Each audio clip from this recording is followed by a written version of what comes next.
Praise the lord, హల్లెలూయా. దేవుని పరిశుద్ధమైన నామానికి స్తుతి కలుగునుగాక. ఆమెన్. ఉదయకాలపు మన్నా అనే ఈ కార్యక్రమాన్ని చూస్తున్న మీ అందరికీ ప్రభు పేరిట ప్రత్యేకమైనటువంటి వందనాలు తెలియచేస్తూ ఉన్నాను.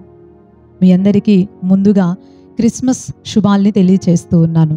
హ్యాపీ క్రిస్మస్ అండి.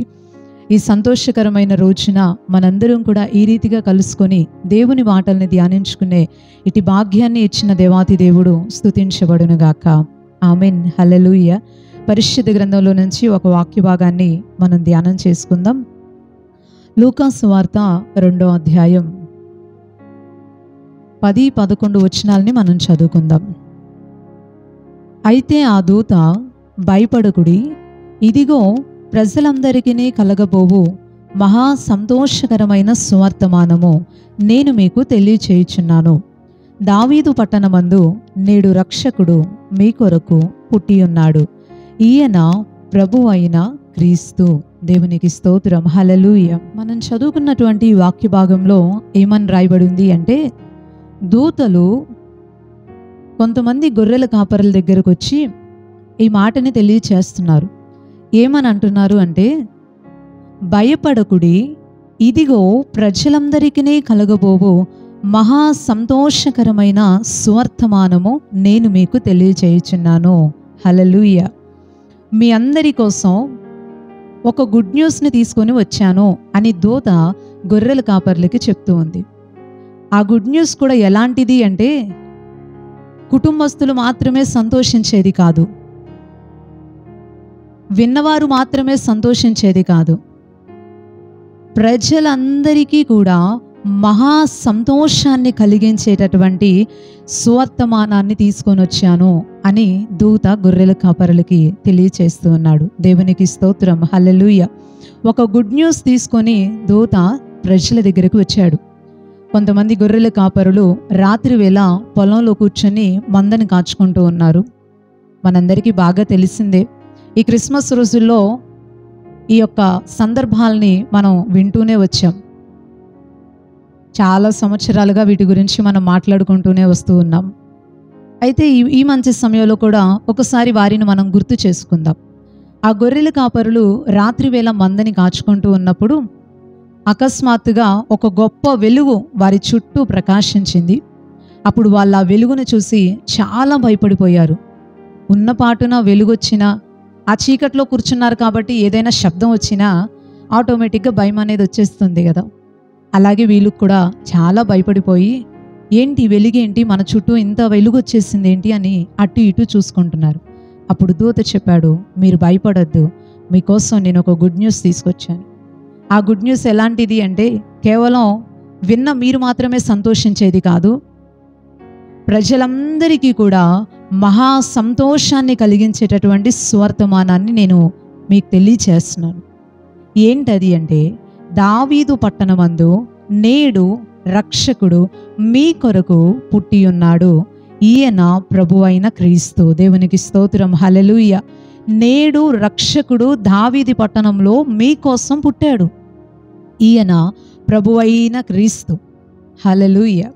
దేవుడు మన కోసం మానవునిగా రక్తమాంసాల దేహాన్ని ధరించి ఉన్నతమైనటువంటి స్థానాల్ని విడిచిపెట్టి మనుష్యులమైనటువంటి మనల్ని ప్రేమించి దేవాతి దేవుడు ఈ భూమి మీదకి తనను తాను తగ్గించుకొని వచ్చాడు. అది ప్రజలందరికీ ఎలాంటి వార్త అంటే, ఆశ్చర్యాన్ని కలిగించే వార్త మాత్రమే కాదు, ఆలోచింపచేసే వార్త మాత్రమే కాదు, కానీ మహా సంతోషాన్ని కలిగించేటటువంటి సువర్తమానమట. దేవునికి స్తోత్రం, హల్లెలూయా. అంటే యేసయ్య పుట్టడం అనేది, యేసయ్య ఈ భూమి మీదకి రావటం అనేది, దావీదు పట్టణంలో నేడు రక్షకుడు పుట్టడం అనేది మనకి మహా సంతోషాన్ని కలిగించే వార్తట. దేవునికి స్తోత్రం, హల్లెలూయా. మీరు నన్ను ఇలా అడగచ్చు, అమ్మా ఎక్కడో దావీదు పట్టణంలో బెత్లెహేము గ్రామంలో యోదయ దేశంలో యేసయ్య పుడితే అది ప్రజలందరికీ సంతోషాన్ని ఎలా కలిగిస్తుంది? ఎందుకు దూత ఆ మాట చెప్పాడు? ఈ మాట వింటూ ఉన్నప్పుడు ఖచ్చితంగా మనకు కూడా ఒక ఆలోచన కలుగుతూ ఉంటుంది. అవును కదండి? మీ మనసులో కూడా అలాంటి ఆలోచన కలుగుతుందా? అయితే ఈరోజు ఆ మాటని మనం ఒకసారి గుర్తు చేసుకుంటూ మాట్లాడుకుందాం. ఎందుకు అక్కడెక్కడో యేసయ్య పుడితే ప్రజలందరికీ మహా సంతోషం కలిగేటటువంటి వార్త అని దూత చెప్పాడు అంటే, యేసయ్య పుట్టుక అనేది సర్వమానవాళికి కూడా ఎంతో ఉపయోగకరమైనది, మేలుకరమైనది, అవసరమైనది. దేవునికి స్తోత్రం, హల్లెలూయా. ఎందుకని, అసలు ఎందుకు యేసయ్య ఈ భూమి మీదకి వచ్చాడు అంటే, క్లుప్తంగా 1-2 మాటల్ని నేను ఇలా గుర్తు చేస్తాను. యేసయ్య భూమి మీదకి రావటానికి చాలా కారణాలు ఉన్నాయి. కానీ ప్రథమమైన కారణం ఏంటి అంటే, మనుష్యులమైనటువంటి మనము పాపులుగా ఉన్నాం కాబట్టి పాపంలో ఉన్నటువంటి మనల్ని రక్షించి దేవుడు మనల్ని నిత్యత్వానికి చేర్చటానికి ఈ భూమి మీదకు వచ్చాడు. దేవునికి స్తోత్రం, హల్లెలూయా. తిమోతికి రాసిన మొదటి పత్రిక 1వ అధ్యాయం 15వ వచనంలో ఈ మాట మనకి కనిపిస్తూ ఉంటుంది. పాపులను రక్షించుటకు క్రీస్తు యేసు లోకమునకు వచ్చినను వాక్యము నమ్మదగినదియు పూర్ణ అంగీకారమునకు యోగ్యమైనదియునై ఉన్నది. దేవునికి స్తోత్రం, హల్లెలూయా. యేసయ్య ఈ భూమి మీదకి ఎందుకు వచ్చాడంటండి? ఎందుకు అది ప్రజలందరికీ మహా సంతోషాన్ని కలిగించేటటువంటి గొప్ప వార్త అయ్యింది అంటే, యేసయ్య పాపులని రక్షించటానికి ఈ యొక్క లోకంలోనికి వచ్చాడట. పాపులు ఎవరు అంటే మనమే. మనుష్యులమైనటువంటి మనందరం కూడా పాపులమే. జన్మ పాపం, కర్మ పాపం అనేటటువంటి పాపాల మిళితమే మానవుని యొక్క జన్మ. మనందరం కూడా పాప స్వభావంతో, పాపపు నైజాలతో జన్మించినటు వాళ్ళం. ఆ పాపం అనేది మనలో ఉంది కాబట్టి, పాపంతో ఉన్నటువంటి వ్యక్తుల్ని దేవుడు ప్రేమించడు కాబట్టి, వారితో సహవాసం చెయ్యడు కాబట్టి, వారితో సమాధానం అనేది, మనుష్యులతో సమాధానం అనేది దేవునికి ఉండదు కాబట్టి, యేసయ్య ఈ భూమి మీదకు వచ్చి దేవునికి, తండ్రి అయిన దేవునికి, మనకి దేవుడు సమాధానాన్ని ఏర్పాటు చేశాడు. ఆ సమాధాన ప్రతిఫలమే నిత్యత్వం పొందుకోవటం. దేవునికి స్తోత్రం, హల్లెలూయా.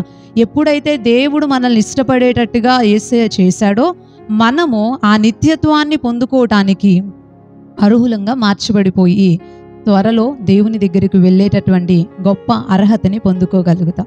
ఈ ఉదయకాల సమయం దేవుని మాటలు వింటున్నప్పుడు, ఈ దేవుని బిడ్డ, పాపులమైన మనల్ని రక్షించడానికి యేసయ్య ఈ లోకంలోనికి వచ్చాడు. పరలోకం చేర్చడానికి యేసయ్య ఈ లోకంలోనికి వచ్చాడు. ఆ రక్షణ అనేటటువంటి అమూల్యమైనటువంటి భాగ్యాన్ని ఆయన కృపచేత మనకి అనుగ్రహించడానికి యేసయ్య ఈ భూలోకంలోనికి వచ్చాడు. కల్వరి శిలువలో ఆయన రక్తాన్ని చిందించినప్పుడే, ఆయన రక్తం ద్వారా మన పాపాలు అనేవి కడగబడినప్పుడే, ఆ ఉచితంగా దేవుని కృప ద్వారా మనకి కలుగుతున్నటువంటి ఆ రక్షణ అనే భాగ్యాన్ని మనం మన జీవితంలో పొందుకోగలుగుతాం. ఆ అమూల్యమైనటువంటి రక్షణ, వెలకట్టలేనటువంటి రక్షణ ఈరోజు మీరు పొందుకున్నారా? పొందుకోకపోతే పొందుకోండి.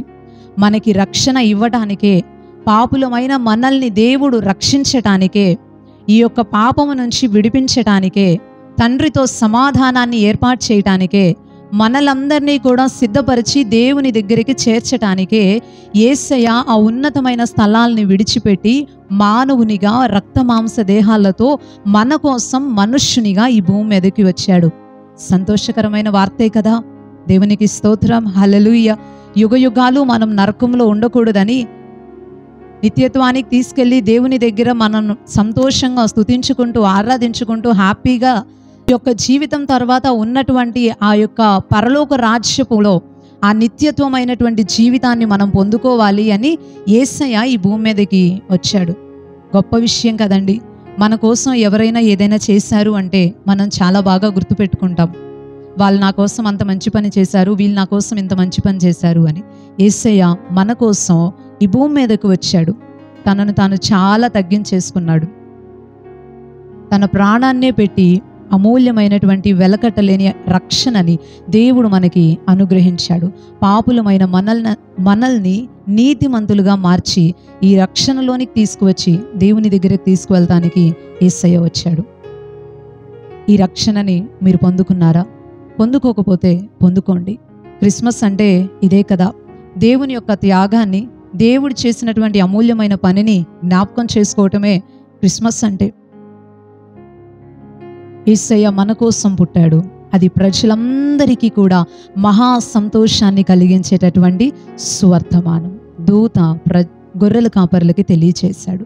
ప్రజలందరికీ ఎందుకు అంత సంతోషం కలిగిస్తుంది యేసయ్య పుట్టుక అంటే, పాపులమైన మనల్ని రక్షించడానికి యేసయ్య వచ్చాడు కాబట్టి, ఆ అమూల్యమైనటువంటి కృపతో మనకిచ్చేటటువంటి ఆ రక్షణ దేవుడు మనకు అనుగ్రహిస్తున్నాడు కాబట్టే మనకు అంత సంతోషం కలుగుతుంది. యేసయ్య మీ జీవితాల్లో లేకపోతే, దేవుడిచ్చే అమూల్యమైన రక్షణ మీకు లేకపోతే కనుక తప్పకుండా యేసయ్యని నమ్ముకోండి. ఆయన ఇచ్చే అమూల్యమైనటువంటి రక్షణని పొందుకోండి. తర్వాత నిత్యత్వానికి వారసులుగా మార్చబడండి. ఈ ఇహపరమైన ఆశీర్వాదాలు అంటారా, దేవుణ్ణి నమ్ముకున్న వారికి, యెహోవాని ఆశ్రయించిన వారికి ఏ మేలు కూడా కొదువై ఉండదని దేవుని వాక్యం చాలా స్పష్టంగా తెలియచేసింది. ఇక మనకు కావలసిన సంతోషం, సమాధానం, ఐశ్వర్యాలు, జ్ఞానాలు, మనకు కావలసినటువంటి అవసరాలు తీర్చబడటం, ఇవన్నీ కూడా దేవుడు మనకు అనుగ్రహిస్తాడు. ఆశీర్వాదాలకి వారసులు అవటానికే దేవుడు మనల్ని పిలిచాడు. రక్షణ ఉన్నవారికి, రక్షించబడిన వారికి, ఆయన బిడ్డలుగా మార్చబడిన వారికి, నీతిమంతులుగా తీర్చబడిన వారికి, తండ్రితో సమాధానం కలిగి ఉన్న వారికే యేసయ్య పుట్టుక వెనుక ఉన్నటువంటి అమూల్యమైన విషయాన్ని గ్రహించి, అంగీకరించి పాటించే వారికే అన్ని ఆశీర్వాదాలు నిండారులుగా కలుగుతాయి. ఒకవేళ మీకు అలాంటి ఆశీర్వాదాలు ఏమీ లేకపోయినట్లయితే, కొన్ని కొరతలతో బాధపడుతూ ఉన్నట్లయితే యేసయ్యని నమ్ముకోండి, రక్షించబడండి, ప్రభువుని సొంత రక్షకునిగా అంగీకరించండి. తప్పకుండా దేవుడు మనకి కావలసినవన్నీ కూడా అనుగ్రహించి సర్వ విషయాల్లో దేవుడు మనల్ని ఆశీర్వదిస్తాడు. ఈ కొన్ని మాటలు దేవుడు దీవించునుగాక. ఆమేన్. చిన్న ప్రార్థన చేసుకుందాం. పరిశుద్ధుడు అయిన తండ్రి, ప్రేమ కలిగిన ప్రభువా, ఈ ఉదయకాల సమయం, ఈ యొక్క క్రిస్మస్ దినాన నీవు ఈ భూమి మీదకి రావడం వెనుక ఉన్నటువంటి అమూల్యమైన విషయాన్ని మేము మాట్లాడుకోవడానికి మీరు కృప చూపినందుకు నీకు వందనాలయ్యా. ప్రజలందరికీ మహా సంతోషాన్ని కలిగించే సువర్తమానం తీసుకొచ్చాను, యేసయ్య మీకోసం పుట్టాడు అనే మాటని దూత గొర్రెల కాపర్లకి తెలియచేశారు. ప్రజలందరికీ సంతోషం కలగటం వెనుక మీరు మమ్మల్ని ప్రేమించి పాపులమైన మా కోసం రక్షణ అనుగ్రహించాలి అని, తండ్రితో మాకు సమాధానాన్ని ఏర్పాటు చేయాలి అని, తద్వారా కలిగే నిత్యత్వానికి మమ్మల్ని వారసులుగా మార్చాలి అని మీరు చేసినటువంటి ఉన్నతమైన త్యాగాన్ని మేము ఈరోజు గుర్తు చేసుకుంటూ ప్రభువా, మేమందరం కూడా మిమ్మల్ని నమ్ముకుంటూ రక్షించబడినట్లుగా, మేమందరం కూడా ఈ మాటల ద్వారా ప్రభువా పురుకొల్పబడినట్లుగా ముందుకి కొనసాగే కృప మా అందరికీ మీరు దయచేయండి. ఈ మైక్ శబ్దంలో నీ మాటలు వింటున్న ప్రతి ఒక్కరితో మీరు మాట్లాడండి. నీవు ఎందుకొరకు వచ్చావో ఆ అమూల్యమైన రక్షణని ప్రతి ఒక్కరూ పొందుకోవడానికి, ప్రతి ఒక్కరూ తండ్రితో సమాధానపరచబడి నిత్యత్వానికి వారసులుగా మార్చబడడానికి సహాయపడండి. ఈ ఉదయకాలపు దీవెనలతో దీవించండి. క్రిస్మస్ ఆశీర్వాదాలతో ప్రతి ఒక్కరిని దీవించి, నిన్ను నమ్ముకోవడం ద్వారా కలిగే ఆశీర్వాదాలు నిండారులుగా ప్రతి ఒక్కరికి అనుగ్రహించమని వేడుకుంటూ, నజరేయుడును శక్తి కలిగిన యేసుక్రీస్తు వారి శ్రేష్టమైన నామంలో ఈ ప్రార్థన అడిగి వేడుకుంటున్నాం పరమ తండ్రి. ఆమేన్. ఆమేన్. అందరికీ ప్రైజ్ ది లార్డ్ అండి. మరలా తిరిగి రేపు ఉదయకాల సమయం, ఉదయకాలపు మన్నా అనే ఈ కార్యక్రమంలో పాల్గొని దేవుని మాటలు విందాం. అప్పుడు వరకు దేవుని యొక్క మహా గొప్ప కృప మనందరికీ తోడై ఉండును గాక. Amen. Praise the Lord. Happy Christmas.